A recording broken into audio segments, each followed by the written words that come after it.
आज शेतात बसलो होतो. थोडंसं मन खट्टू झालेलं आहे. बऱ्याचशा गोष्टी बोलायच्या आहेत. एक किस्सा झाला आहे काल परवा. मी एका ठिकाणी गेलो होतो पाहुण्याच्या इथं आणि पाहुण्याच्या इथे गेल्यानंतर असा विषय निघाला नोकरीचा, जॉबचा वगैरे. तर एक बाई होती, तिची मुलगी उपवर होती आणि मग तिनं मला सहज विचारलं, की "तुमचं लग्न वगैरे झालेलं आहे का? Are you married, unmarried?" हा प्रश्न मला मागे खूप वर्षापूर्वी त्रास देत होता, पण आता ते बऱ्यापैकी थांबलं आहे. पण आता हा प्रश्न चालू झाला, "व्हाय आर यू मॅरिड?" तुम्ही लग्न का केलं आहे? तुम्ही जर आता लग्न केलं असतं, चांगलं पॅकेज आहे, चांगल्या गोष्टी आहेत, सेट झाला असता तुम्ही. तर मग त्या बाईला मी म्हटलं, "मी कोणत्या अँगलने तुम्हाला आता लग्नाच्या वयाचा मुलगा वाटतो?" म्हटलं. काही नाही, 30-32 वयाचा घोडा झालो आहे मी. ठीक आहे. त्या बाईची मुलगी होती. मग मी त्यांना म्हणजे जी मध्यस्थी होती किंवा जे लोक त्यांचे सोबताचे होते, त्यांना म्हणलं, "यांची जर मुलगी असेल तर माझा लहान भाऊ आहे, त्यांना सुचवा." ते म्हणले, "ठीक आहे." नंतर आमचं बोलणं वगैरे झाले. मग त्यांनी ते खोस वगैरे काढला सगळ्या गोष्टीचा. सगळ्या गोष्टी शोधल्या त्यांनी. मग त्या बाईचं म्हणणं आलं, की मुलाचं वय जास्त आहे. आता माझं वय 30 वर्ष आहे. माझ्या भावाचं वय 28 वर्ष आहे.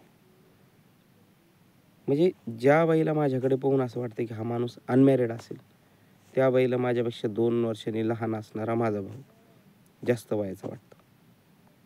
मी थोडं ॲनालिसिस केलं, की काय कारण असू शकतं बाबा याच्यामध्ये? समाजाची अशी भावना काय? तर मला असं जाणवलं, की लोकांच्या त्यांच्या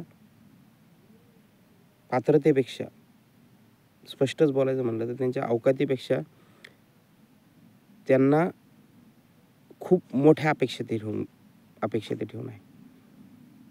आता ज्यांना लाखभर पगाराचा जावई पाहिजे, तो तुमची पण पात्रता शोधेल ना. आता सहसा काही मुद्दे या सोयरिकेच्या बाबतीत मी बोलायचं जर म्हटलं, आज मी सगळं आगळं-पगळं बोलणार आहे, मनातलं बोलणार आहे. त्याच्यामुळे थोडंसं हे अनप्रोफेशनल वाटू शकतं किंवा खूपच भडक वाटू शकतं. पण भावना समजून घ्या. कारण मला कधी-कधी वाटतं सोंग केल्यापेक्षा स्पष्टता बोललेलं सगळं योग्य आहे. ज्याच्या घरी 1 एकर ही जमीन नसते, 1 एकर जमीन आहे समजा, तर तो काय विचार करतोय, मला 5 एकरवाला मुलगा पाहिजे. मग सरळ-सरळ माझा त्या लोकांना प्रश्न आहे किंवा मी तसा त्या व्यक्तीलाही प्रश्न विचारला, की "तुमच्याकडे जमीन किती आहे बाबा?" तो म्हणतो, "आमच्याकडे 1 एकर आहे." "तुम्हाला मुलं किती आहे?" "आम्हाला 2 मुलं आहेत." म्हणलं, आज समजा तुम्ही लोकाला नाकारताय, ज्याच्याकडे 1 एकर 2 एकर जमीन आहे असणारा माणूस तुम्ही नाकारताय. उद्या तुमच्या मुलाचे लग्न निघाल्यानंतर, तुमच्या ही परिस्थिती आल्यानंतर तुम्ही काय विचार करणार आहे किंवा काय उत्तर देणार आहे? कधी-कधी आपल्यावर ही परिस्थिती ठेवून पाहिली पाहिजे ना माणसाने, की आता वातावरण तसं आहे म्हणून आपण परेशान होतोय. आणि तुम्हाला सांगतो, या स्वतःच्या परिस्थितीचा, स्वतःच्या पात्रतेचा अंदाज न आल्यामुळे लोकं परेशान आहेत. लोक म्हणते, "नाही आम्हाला स्थळ भेटत नाही व्यवस्थित किंवा आम्हाला मनासारखा मुलगा भेटत नाही." अरे, तुम्ही उठाचा मुका घ्यायला लागलेत, मग कसं व्हायचं? आपली मग पात्रता बघा ना. म्हणजे तुम्हाला सांगतो, मी सध्या ह्या सगळ्या वातावरणात फिरतोय. मला इतका धक्का बसतोय, की त्या माणसाकडे स्वतःच्या मुलीचे लग्न करण्याइतपत सुद्धा पैसे नाही आहेत घरी. त्याची पात्रता नाही आहे. त्याच्याकडे ₹1 शिल्लक नाही आहे. ज्याच्याकडे 4-5 एकर जमीन आहे, मुलगा नोकरीला आहे, असा माणूस स्वतः त्याला सांगतोय, "हे ₹5,00,000 घे, तू लग्न करून दे आम्हाला किंवा आम्ही सगळं करतो बाबा, तू फक्त मुलगी आम्हाला दे." अशी परिस्थिती सध्या चालू आहे. तरीही ते लोकं नकार देतात. का? बरं ठीक आहे, तुम्हाला मुलगा व्यसनी वाटला, तुम्हाला मुलगा विचारी वाटला नाही चांगला, ठीक आहे ना. तुम्ही नकार द्या. नकार द्यायचं कारण काय? मुलाचं वय जास्त आहे. 25, 26, 27, 28 हे काय जास्त वय असणारी मुलं असतात का बरं? आज मुलगा 20-22 वर्षापर्यंत शिकतो. 2-3 वर्ष जरा ठोकरा खात-खात 25-26व्या वर्षी तो जॉबला लागतो. 2-3 वर्ष जातात तेव्हा कुठेतरी तो असा तुटपुंज्या पगारावर त्याला नोकरी लागते. लग्नाचं वय हे मला वाटतं 22 ते 28च्या दरम्यान आहे किंवा 22 नाही, 22ला कोणी सेट नसतंच. 22 22ला कोणी सेट नसतं. एक 24 ते 26, 27, 28 हे वय जनरली त्या मुलाला सेट व्हायला लागतंच. आता माझा एक मित्र आहे, त्याचं वय 32 वर्ष आहे, पण तो IT इंजिनियर आहे. आता खरा किस्सा जर सांगायचं म्हटलं तर तो असा दिसायलाही असा आहे, दिसायचा विषय सोडून द्या, परंतु कॉलेजला त्याला एकही गर्लफ्रेंड किंवा मुलगी त्याला बोलत नव्हती, अशा प्रकारचा तो होता. पण घरी शेती आहे किंवा आज त्याचं वय 30-32 वर्ष आहे, IT तला 5-6 वर्षाचा एक्सपिरियन्स झाला, 12-15 लाख पॅकेज झालं, तर ते स्थळं वगैरे चालू झाले. मग मी तशा लोकांना प्रश्न विचारतो, तुम्हाला वयाचा काही फरक वाटत नाही का? ते नाही, मुलगा सेट आहे. अरे मुलगा सेट आहे, कोणत्याही मुलाला 30-32 त्याचं वय झालं म्हणजे सेट व्हायला तेवढा वेळ लागणारच आहे. म्हणजे वय जास्त झालं तरीही त्रास, वय कमी असलं तरीही त्रास. म्हणजे लोकांच्या भावना काय आहेत ते लक्षात येत नाही. म्हणजे माझं एक समरी सारांश जर सांगायचं म्हटलं तर मला वाटतं की लोकांना हेच कळत नाही की आपल्याला काय पाहिजे. फक्त चाच पडून पाहायचं आहे, हिंडून फिरून पाहायचं आहे, आपला वेळ दवडायचा आहे आणि शेवटी जे पदरात पडन ते स्वीकारायचं आहे. मला असं वाटतं की कधी-कधी परिस्थिती आपल्यावर स्वीकारून बघायची, आपल्यावर अवलंबून बघायची, की आपण आपली धावकुटवर आहे किंवा आपल्यावर जर ही परिस्थिती असती तर अशा टायमाला आपण काय निर्णय घेतले असते. अशा वेळेचा जर आपण विचार केला तर मला वाटतं याला बऱ्यापैकी सोल्युशन निघू शकतं. दुसरा विषय असा आहे की मुली आहेत मुली. मी एका मैत्रिणीला विचारलं की बाबा तिचं आता लग्नाचं बरंचसं वय झालं होतं आणि म्हणजे आता आहे माझ्याबरोबर समजा. तर मग तिला मी विचारलं, ती म्हणे नाही आता मी IT मध्ये जॉब करते तर मला IT सारखा एखादा मुलगा पाहिजे. मी तिला साधं गणित विचारलं, म्हणलं तुला IT तला मुलगा का पाहिजे? कारण हे बघ आता प्रॉब्लेम काय होऊ लागला तिचा, तिचं वय वाढलं, 30-32 वय म्हटल्यावर तिच्यात ती दिसण्यात तेवढा ती अट्रॅक्टिव्ह राहिली नाही, थोडं वय वाढलं, बाकीच्या गोष्टी आहेत. ती म्हणली मला मनासारखा मुलगा भेटत नाही. म्हणलं मनासारखा मुलगा भेटायचा विषय नाही आहे, विषय हा आहे की तुझ्या अपेक्षा खूप वाढलेल्या. तुला असं वाटतं की मला 10-12 लाखाचं पॅकेज आहे, तर मग त्यालाही 20-25 लाखाचं पॅकेज असावं. आता विचार कर म्हणलं, ज्या मुलाला 20-25 लाखाचं पॅकेज आहे तो तुला कशाला ॲक्सेप्ट करेल? त्याला भरपूर ऑप्शन्स आहेत ना.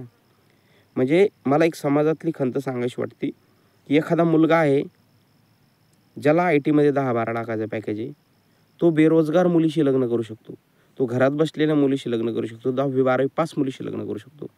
परंतु जी मुलगी चांगल्या ठिकाणी जॉबला आहे, जिला 10-12 लाखाचं पॅकेज आहे, त्या मुलीची अपेक्षा ही 20-25 लाख पॅकेज असणाऱ्या मुलांची असते.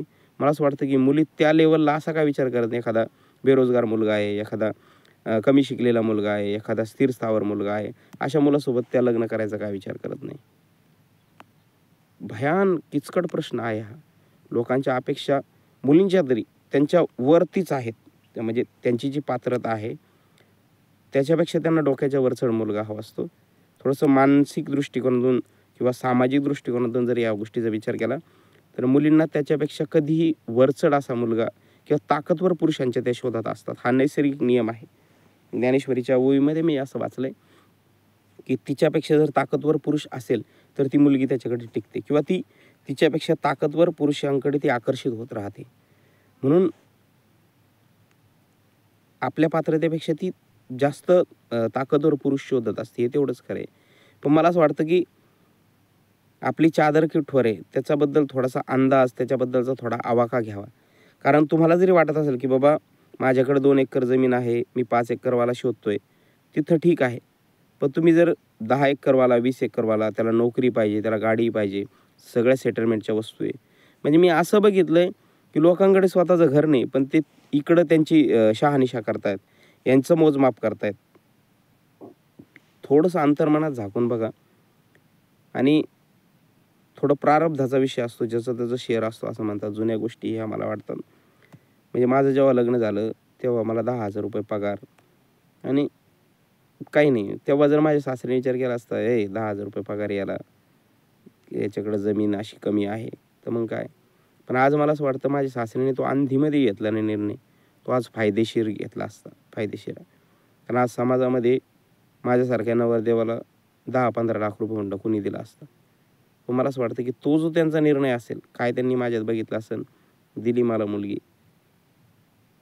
आज मला असं वाटतं की एक समाधान त्यांच्याकडे पण आहे मी माझ्याहून मोठेपणाने सांगणार, परंतु आज ज्या वातावरणात मी आहे, एक कुठंतरी त्या परिस्थितीपेक्षा तो प्लसमध्ये मी आहे.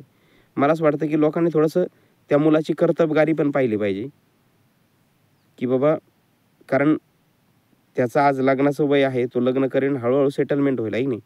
तुम्हाला 40-50 वर्ष तुमचं वय झालं, तुम्हाला अजून घरं बांधता नाही आले, कुठे एक प्लॉट घेता नाही आला आणि तुम्ही मग मुलांकडून अपेक्षा करताय की त्याने इतकं पगार पाहिजे, इतका पॅकेज पाहिजे. ह्या ज्या आवाढव्य वाढलेल्या अपेक्षा आहेत, याला कुठंतरी जरब बसली पाहिजे, याला कुठंतरी अंकुश असला पाहिजे, मला असं वाटतं.